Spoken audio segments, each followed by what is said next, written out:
Good morning students. Welcome to RDS group of school. This is your Hindi video. This video is for class 8th. ये video आपकी book Bharat की खोज के 3rd chapter Sindhu घाटी सभ्यता का है। इसी को अब हम लोग आगे कंटिन्यू करते हैं। देखिए, बुद्ध कथा। बुद्ध की वह संकल्पना जिसे प्यार से भरे अनगिनत हाथों ने पत्थर, संगमरमर और कांसे में ढालकर आकार दिया, भारतीयों के विचारों की समग्र आत्मा की या कम से कम उसके एक तेजस्वी पक्ष का प्रतीक है। कमल के फूल पर बैठे हुए शांत और धीर, वासनाओं और लालसाओं से परे, इस संसार के तूफानों और संघर्षों से दूर वे इतनी दूर पहुँच से इतने परे मालूम होते थे जैसे उन्हें पाना असंभव हो। लेकिन जब हम उन्हें दोबारा देखते हैं तो उनकी आकृति जीवन शक्ति से भरी जान पड़ती है। युग पर युग बीतते जाते हैं पर बुद्ध हमसे बहुत दूर नहीं मालूम होते। उनकी वाणी हमारे कान में धीमे स्वर में कहती है कि हमें संघर्ष से भागना नहीं चाहिए बल्कि शांत दृष्टि से उनका मुकाबला करना चाहिए तथा जीवन में विकास और प्रगति के और बड़े अवसरों को देखना चाहिए। देखिए, बुद्ध की जो संकल्पना थी, प्यार से उसके बहुत सारे हाथों ने पत्थर और संगमरमर और कांसे में डालकर उसको आकार दिया था। वो बहुत शांत थे, धीर, वासनाओं और लालसाओं से बिल्कुल अलग। वो संसार के तूफानों और संघर्षों से इतनी दूर थे कि उन्हें ऐसा लगा जैसे उन्हें पाना असंभव हो। लेकिन जब उनके पर दोबारा देखा तो ऐसे लगा कि बुद्ध हमसे बहुत दूर नहीं मालूम पड़ते। उनकी वाणी, उनकी जो बातें हैं वो हमारे कानों में सुनाई पड़ती हैं। बुद्ध के बारे में सोचते हुए आज भी हम एक जीती जागती, थरथराहट पैदा करने वाली अनुभूति से गुजरते हैं। उस राष्ट्र और जाति के पास निश्चय ही समझदारी और आंतरिक शक्ति की गहरी संचित निधि होगी जो ऐसे भव्य आदर्श को जन्म दे सकती है। चंद्रगुप्त और चाणक्य। मौर्य साम्राज्य की स्थापना। ये देखिए, ये आपने एसएसटी वगैरह में हिस्ट्री में पढ़ा भी होगा। देखिए, भारत में बौद्ध धर्म का प्रचार धीरे धीरे हुआ। मूल रूप से यह क्षत्रिय आंदोलन था और शासक वर्ग तथा पुरोहितों के बीच संघर्ष का प्रतिनिधित्व करता था। पश्चिमोत्तर प्रदेश पर सिकंदर के आक्रमण से इस विकास को आगे बढ़ाने में विशेष मदद मिली और दो ऐसे विलक्षण व्यक्ति सामने आए जिन्होंने बदलती हुई परिस्थितियों का लाभ उठाते हुए उन्हें अपनी मर्जी के मुताबिक ढाल लिया।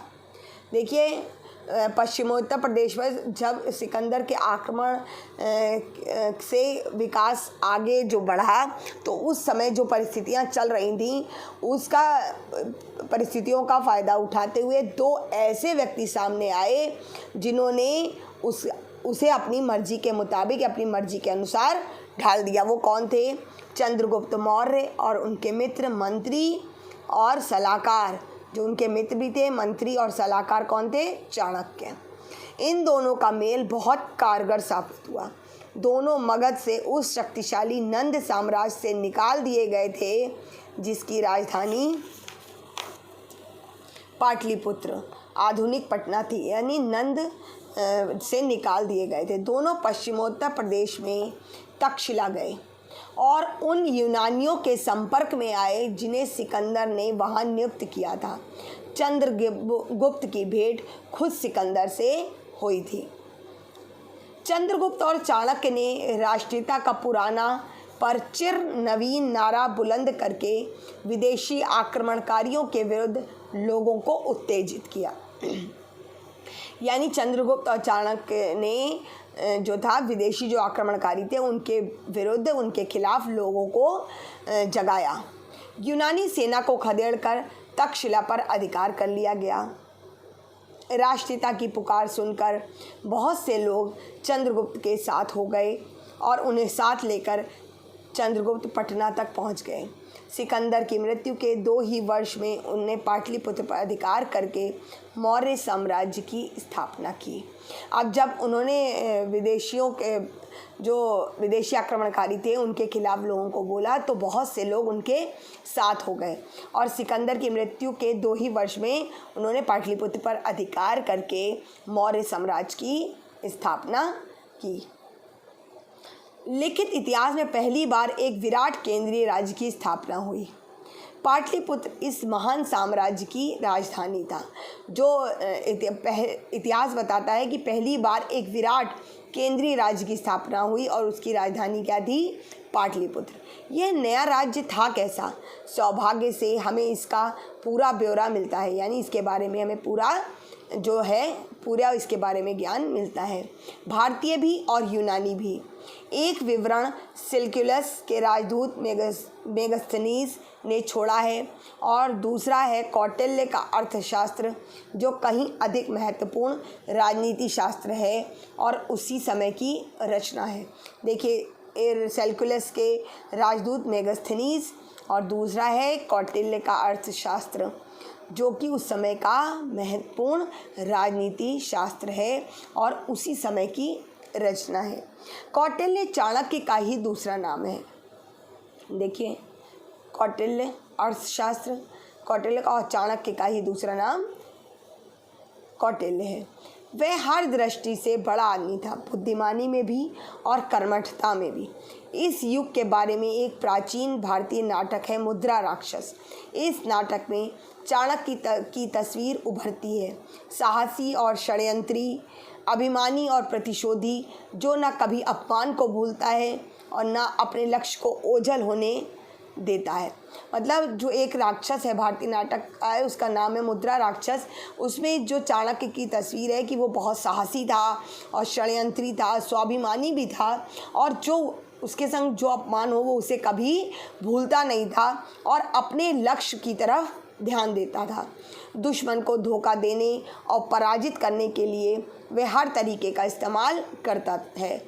वह साम्राज्य की बागडोर हाथ से संभाले रहता है और सम्राट को स्वामी की तरह नहीं बल्कि एक प्रिय शिष्य की तरह देखता है। अपने जीवन में वह सादा और तपस्वी है, ये चाणक्य के बारे में बताया जा रहा है। ऊंचे पदों की शान शौकत में उसकी दिलचस्पी नहीं है। वो अपने जो सम्राट को स्वामी की तरह नहीं, एक प्रिय शिष्य की तरह देखता है।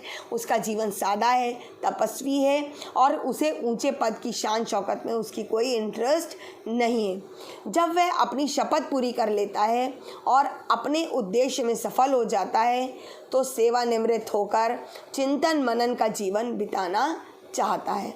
अपने लक्ष्य को पूरा करने के लिए शायद ही कोई ऐसी बात रही हो जिसे करने में चाणक्य को किसी प्रकार का संकोच होता। चाणक्य के अर्थशास्त्र में व्यापक स्तर पर अनेक विषयों पर लिखा गया है।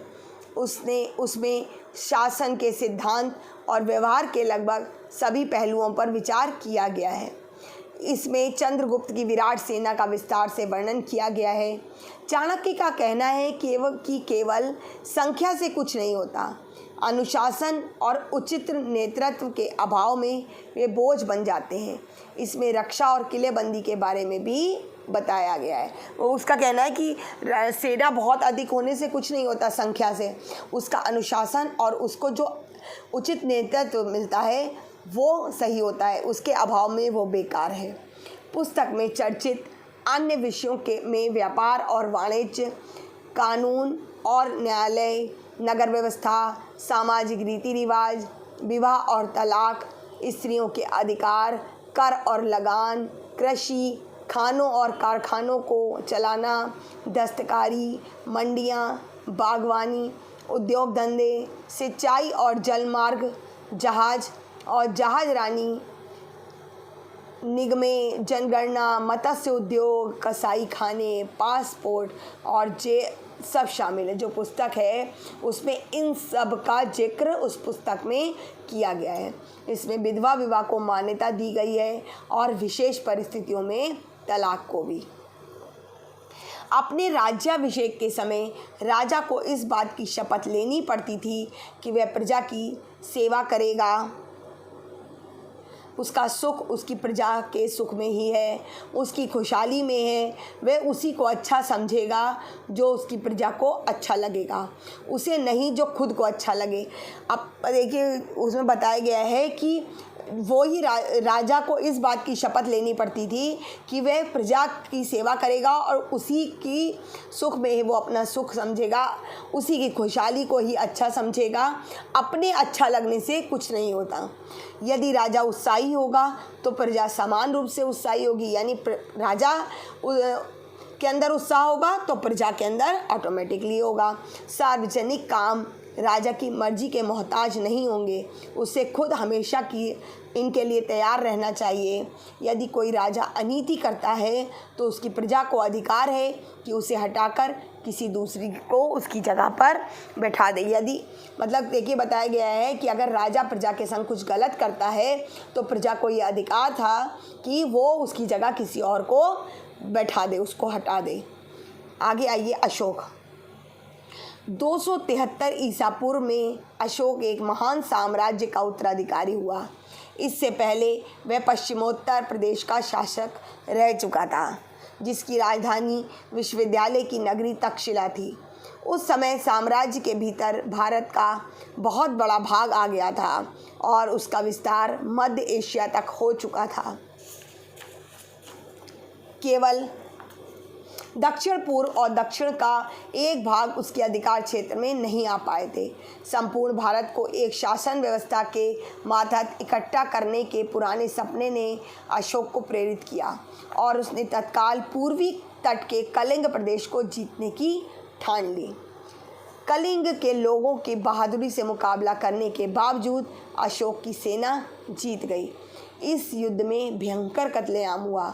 जब इस बात की खबर अशोक को मिली तो उसे बहुत पछतावा हुआ और उसे युद्ध से विरक्ति हो गई। विरक्ति का अर्थ है कि उसे इस बात का उसे अलगाव हो गया उस बात से कि उसे बुरा लगने लगा कि युद्ध खराब चीज़ है। बुद्ध की शिक्षा के प्रभाव में से उसका मन दूसरे क्षेत्रों में विजय हासिल करने और साहसिक काम करने की ओर घूम गया। अशोक के विचारों और कर्मों के बारे में हमें फरमानों से जानकारी मिलती है और उसने जारी किए गए जो पत्थर और धातु जो खोदे गए वो फरमान पूरे भारत में फैले हैं और अब भी मिलते हैं। यानी वो बता रहे हैं कि अशोक के विचार और उसके कर्मों के बारे में उसने बौद्ध धर्म अपना लिया था और उसके विचारों और कर्मों की जो जानकारी है वो हमें पत्थर और धातुओं पे जो उन्होंने लिखे थे उससे मिलती है, जो पूरे भारत में फैले हैं और अब भी मिलते हैं। कलिंग को साम्राज्य में मिलाए जाने के ठीक बाद ही महामहिम सम्राट ने धर्म के नियमों का उत्साहपूर्वक पालन, उन नियमों के प्रति प्रेम और उसको धर्म को अंगीकार करना आरंभ कर दिया। यानी अंगीकार होता है स्वीकार करना। उसके एक फरमान में कहा गया है, अशोक अब आगे किसी प्रकार की हत्या या बंदी बनाए जाने को सहन नहीं करेगा। यानी किसी प्रकार की हत्या और किसी को बंदी बनाना उसे अब सहन नहीं होगा। कलिंग में मरने और बंदी बनाए जाने वाले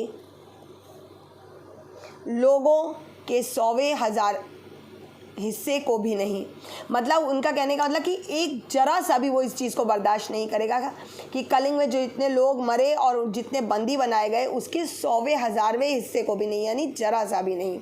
सच्ची विजय कर्तव्य और धन पालन करके लोगों के हृदय को जीतने में है। उसने बताया कि सच्ची विजय किसी को युद्ध करने से नहीं, युद्ध में मरने या बंदी बनाए जाने से नहीं, कर्तव्य का पालन और धर्म का पालन करके लोगों के हृदय को जीतने में ही सच्ची विजय है। फरमान में आगे कहा गया है, इसके अलावा यदि कोई उनके साथ बुराई करेगा तो उसे भी जहाँ तक संभव होगा महामहिम सम्राट को झेलना होगा। महामहिम सम्राट की ये आकांक्षा है कि जीव मात्र की रक्षा हो, उतने आत्म संयम हो, उन्हें मन की शांति और आनंद प्राप्त हो। इस अद्भुत शासक ने, जिसे आज भी भारत और एशिया के बहुत से दूसरे भागों में प्यार से याद किया जाता है, अपने आप को बुद्ध की शिक्षा के प्रचार में, नेकी और सद्भाव के काम में तथा प्रजा के हित के लिए, सार्वजनिक कार्यों के लिए समर्पित कर दिया था। यानी उसने अपने आप को, जो आज भी उसको इतने प्यार से याद किया जाता है, तो उसने बुद्ध की जो शिक्षा थी उसका प्रचार किया और अच्छे रास्तों को अपनाया, प्रजा के हित के लिए और सार्वजनिक कार्यों के लिए अपने आप को समर्पित कर दिया। उसने ऐलान कर दिया था कि वह इनके लिए हमेशा तैयार है। हर स्थान पर और हर समय सरकारी कर्मचारी जनता के कार्यों के बारे में उसे बराबर सूचना देते रहें, चाहे जिस समय और जहां भी हो, वह लोकहित के लिए अवश्य काम करेगा। खुद कट्टर बौद्ध होने पर भी उसने दूसरे धर्मों को बराबर आदर और महत्व दिया। अशोक बहुत बड़ा निर्माता भी था। उसने अपनी कुछ बड़ी इमारतों को बनाने में मदद के लिए विदेशी कारीगरों को रख छोड़ा था। यह नतीजा एक जगह इकट्ठे बने स्तंभों के डिज़ाइन से निकाला गया है, जो पर्सिपोलिस की याद दिलाते हैं। लेकिन इस शुरू की मूर्तिकला और दूसरे अवशेषों में भी भारतीय कला परंपरा की विशेषताएं दिखाई पड़ती हैं। 41 साल तक अनवरत शासन करने के बाद, कितने साल किया? 41 यानी 41। ईस्वी पूर्व 232 में अशोक की मृत्यु हो गई। H.G. वेल्स ने अपनी आउटलाइन ऑफ हिस्ट्री के बारे में उसके बारे में लिखा है कि बादशाहों के दसियों हज़ारों नामों में, जिनसे इतिहास के पृष्ठ यानी पेजेस भरे हैं, जिनमें बड़े बड़े राजे महाराजे, शहंशाह और नामी गिरामी शासक शामिल हैं, अशोक का नाम अकेला सितारे की तरह चमक रहा है। वोल्गा से जापान तक आज भी उसका नाम आदर से लिया जाता है। Now your chapter is completed. Have a good day.